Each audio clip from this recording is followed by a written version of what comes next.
성경 신약 요한묵시록 9장 13절부터 21절. 구약 성경에서 유프라테스 강은 적군이 들이닥치던 지방이었다. 여섯째 나팔 소리는 심판이 회개하여 우상을 버리고 하나님을 유일한 절대자로 받아들이라는 촉구임을 보여준다. 그러나 이집트의 파라오가 그랬던 것처럼 사람들은 재물과 권세를 절대화하는 우상 숭배를 버리지 못하고 있다.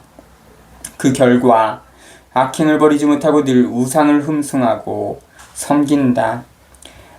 여섯 번째 나팔 소리는 하나님의 계획을 믿고 따라야만 인류 역사를 모든 사람이 충만한 생명을 누릴 수 있는 방향으로 나아가게 할 수 있음을 보여주면서 불의한 사회를 받쳐주는 우상들을 버리고 회개하라고 호소한다. 모든 나라의 주인인 하나님께서는 제국주의 세력들이 대결을 벌이는 가운데서도 사람들에게 살아계시는 당신께 돌아오는 일만이 중요하다고 강조하신다. 하나의 제국이 다른 제국으로 바뀐다고 해서 사회와 세계가 바르게 되는 것이 아니기 때문이다.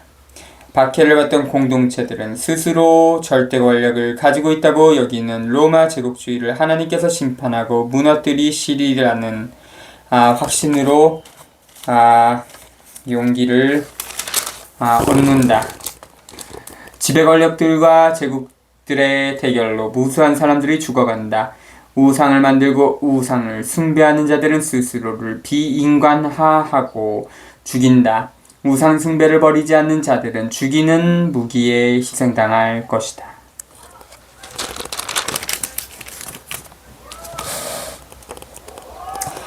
여섯째 나팔 13. 여섯째 천사가 나팔을 불었습니다. 그때 나는 하나님 앞에 있는 금제단에 내 모퉁이 뿔에서 나오는 한 목소리를 들었는데 나팔을 가진 여섯째 천사에게 큰 강 유프라테스에 묶여있는 내 천사를 풀어주어라 하고 말하는 것이었습니다. 그리하여 사람들의 3분의 1을 죽이려고 이달, 이날 이 시간을 위하여 준비를 가지고 있던 그 내 천사가 풀려났습니다. 그 기병대의 수는 2억이었습니다. 나는 그 수를 들었습니다. 이러한 환시 중에 나는 말들과 그 위에 탄 사람들을 봤는데 그들은 붉은색과 파란색과 노란색 갑옷을 입고 있었습니다. 말들의 머리는 사자머리 같았으며 그 입에서는 불과 연기와 유황이 나왔습니다. 이렇게 그 입에서 나오는 불과 연기와 유황, 이 세 가지 재앙으로 사람들 3분의 1이 죽임을 당하였습니다.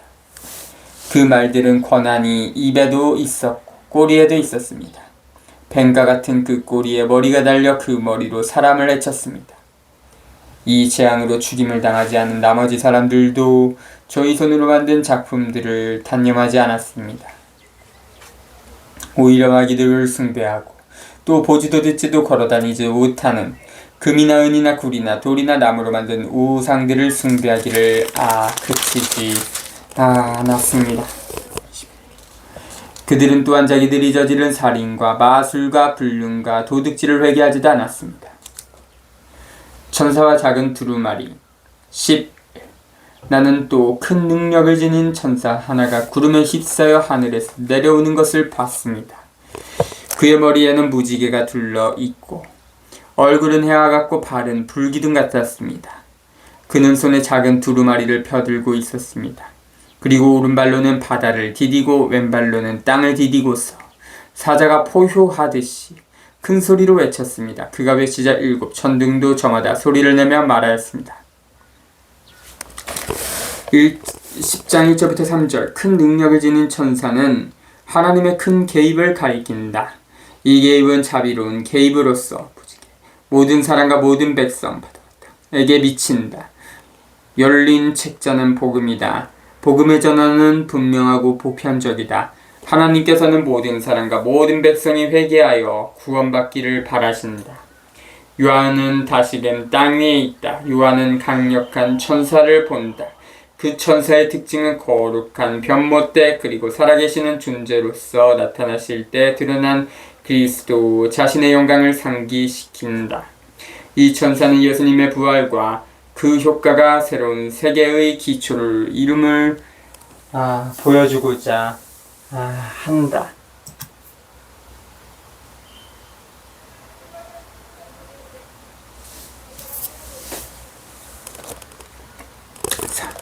그렇게 일곱 천둥이 말하자 나는 그것을 기록하려고 하였습니다. 그때 하늘에서 울려오는 어떤 목소리를 들었습니다. 일곱 천둥이 말한 것을 기록하지 말고 봉인해 두어라. 그러자 내가 본 천사 곧 바다와 땅을 디디고 있던 천사가 오른손을 하늘로 쳐들고서는 영원 무건토록 살아계신 분을 두고 하늘과 그 안에 있는 것들, 땅과 그 안에 있는 것들, 바다와 그 안에 있는 것들을 창조하신 분을 두고 맹세하였습니다. 시간이 얼마 남지 않았다. 일곱째 천사가 불려고 하는 나팔 소리가 울릴 때 하나님께서 당신의 종 예언자들에게 선포하신 대로 그분의 신비가 완전히 이루어질 것이다. 하늘에서 들려온 그 목소리가 다시 나에게 말하였습니다. 가서 바다와 땅을 디디고 서 있는 그 천사의 손에 펼쳐진 두루마리를 받아라. 그래서 내가 그 천사에게 가서 작은 두루마리를 달려고 하자 그가 나에게 말하였습니다. 이것을 받아 삼켜라. 이것이 네 배를 쓰리게 하겠지만 이 배는 꿀같이 달 것이다. 그래서 나는 그 천사의 손에서 작은 두루마리를 받아 삼켰습니다. 과연 그것이 이 배는 꿀같이 달았지만 먹고 나니 배가 쓰렸습니다. 그때 너는 많은 백성과 민족과 언어와 임금들에 관하여 다시 예언해야 한다 하는 소리가 나에게 들려왔습니다.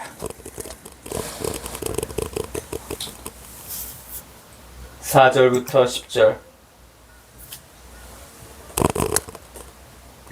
말을 기록하지 말아야 한다. 왜냐하면 그 내용이 너무 급하기 때문이다. 시간이 얼마 남지 않았다. 그리고 일곱 번째 나팔 소리로 하나님의 신비가 실현되어 간다. 즉 하나님의 나라가 세워진다. 15절. 역사의 종말의 심판 및 구원과 더불어 복음의 선포에 의하여 온다. 따라서 복음을 생활하고 증거하려면 그 복음을 먹어야 한다. 즉 복음을 자기 것으로 만들고 닮아야 한다. 복음은 구원을 선포하기 때문에 달지만 박해를 불러일으키기 때문에 쓰기도 하다. 예언적인 복음 선포는 하나님 자신의 목소리이다. 하나님께서는 당신 종들인 예언자들의 목소리를 통하여 말씀하신다. 그리고 예언적인 복음 선포는 다급한 선포다. 다시 말해서 이 복음 선포가 사람들이 우상들을 버리고 살아계시는 참된 하나님께로 회개할 마지막 기회라는 것이다. 이 복음 선포는 우상 숭배와 불의와 살인의 기초를 둔 사회를 무너뜨리라고 요구한다. 불의한 사회 속에서 선포되는 복음은 쓰다. 복음은 불의한 자들의 양심을 찌르고 불안하게 한다. 복음은 지배 권력의 중심을 공격한다. 그리고 하나님의 계획이 감미로움을 맛본 사람은 복음을 선포하다가 당하는 쓰디쓴 박해를 달게 받는다. 하나님 백성의 사명은 많은 백성, 민족, 언어, 왕에게 계속 예언을 하는 것이다. 예언을 한다는 것은 복음을 선포하는 것 또는 예수님께서 해주신 증거를 계속하는 것을 뜻한다. 복음 선포는 모든 사람과 모든 백성을 위한 것이다. 왜냐하면 복음은 심판을 내리고 구원하기 때문이다. 재력과 권력을 우상으로 섬기는 자는 죽음에 이르는 길을 달리고 회개하고 예수님께서 계시하신 하나님을 받아들이는 사람은 영원한 생명에 이르는 길을 달린다.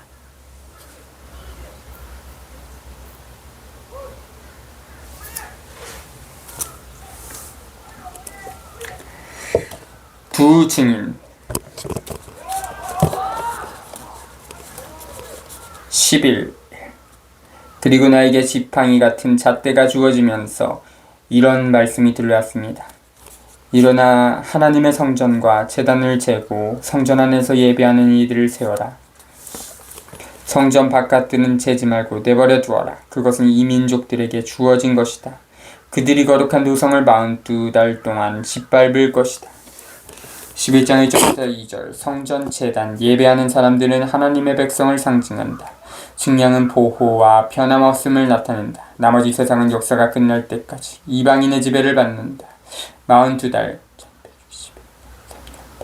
은 유다인이 안티오쿠스에게 박해를 당하던 기간이다. 이 기간은 종말론적 시대, 즉 예수 부활에서 역사의 종말까지를 가리키는 상징적인 기간이다. 나는 나의 두 증인을 내세워 1260일 동안 자루옷을 걸치고 예언하게 할 것이다.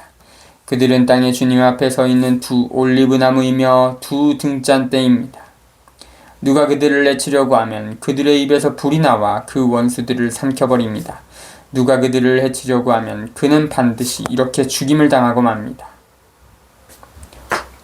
그들은 자기들이 예언하는 동안 비가 내리지 않게 하늘을 닫는 권한을 가지고 있습니다. 또한 물을 피로 변하게 하고 원할 때마다 온갖 재앙으로 이 땅을 치는 권한을 가지고 있습니다. 3절부터 6절 두 증인은 자기의 예언자적 사명을 다하는 하나님의 백성을 가리킨다. 이 시기는 박해와 보속의 시기이다.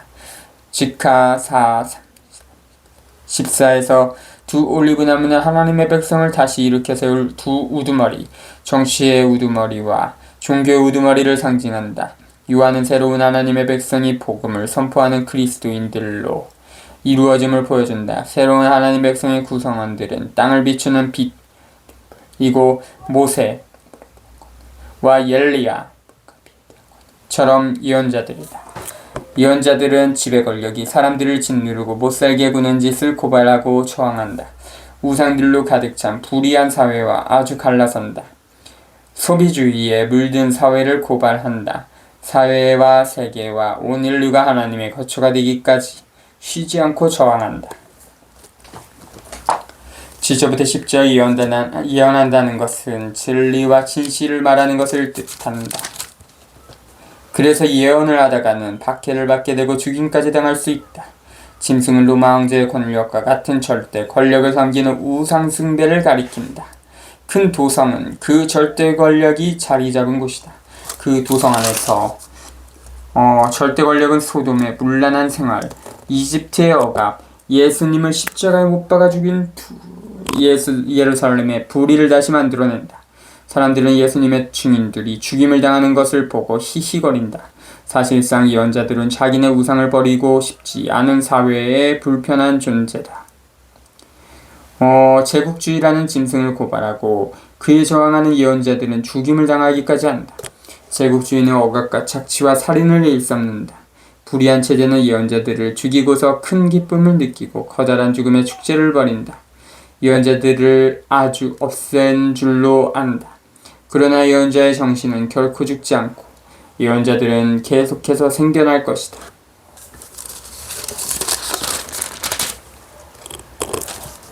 그러나 그들이 증언을 끝내면 지하에서 올라오는 짐승이 그들과 싸워 이기고서는 그들을 죽일 것입니다.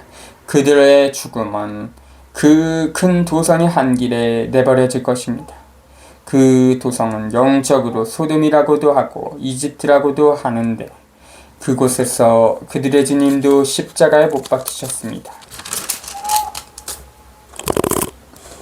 모든 백성과 종족과 언어와 민족에 속한 사람들이 살던 동안 그들의 죽음을 바라보면서 무덤에 묻히지 못하게 할 것입니다. 땅의 주민들은 죽은 그들 때문에 기뻐하고 즐거워하며 서로 선물을 보낼 것입니다. 그 두 예언자가 땅의 주민들을 괴롭혔기 때문입니다.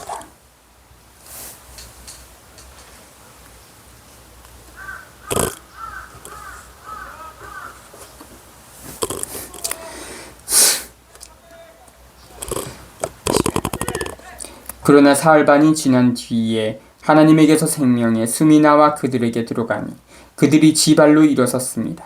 그들을 쳐다본 사람들은 큰 두려움에 사로잡혔습니다. 그 두 예언자는 하늘에서부터 이리 올라오너라 하고 외치는 큰 목소리를 들었습니다. 그리하여 그들은 원수들이 쳐다보고 있는 가운데 구름을 타고 하늘로 올라갔습니다. 바로 그때 큰 지진이 일어나 도성 10분의 1이 무너졌습니다. 그 지진으로 사람도 7,000명이 죽었습니다. 남은 사람들은 두려움에 쌓여 하늘의 하나님께 영광을 드렸습니다. 14. 둘째 불행이 지나갔습니다. 그러나 셋째 불행이 곧 닥칠 것입니다. 11절부터 14절 짐승이 승리하는 기간은 잠시 뿐이다. 하느님의 성령께서 예수님의 증인들을 부활시켜 당신과 함께 있게 하신다. 예언자가 수행하는 사명의 결과와 열매는 하나님의 개입으로 말미암은 것이다. 하나님께서는 그리스도인들의 증거를 통하여 활동하고 회개를 불러일으키는 심판을 내리신다. 살아남은 사람들을 하늘에 계신 하나님께 영광을 드린다. 3과 2분의 1은 7의 절반으로서 불완전함을 가리킨다. 지배 권력은 예언자들의 활동을 아주 막을 수 없다. 예언자의 정신을 없애지 못한다. 하나님께서는 죽임을 당한 예언자들을 당신 성령을 통하여 다시 살리신다. 지배 권력과 제국주의에 맞서 예언을 한 예언자들과 공동체들은 가난한 사람들의 세포와 마음과 기억 속에서 부활할 것이고 하느님의 나라를 실현해 낼 것이다. 자주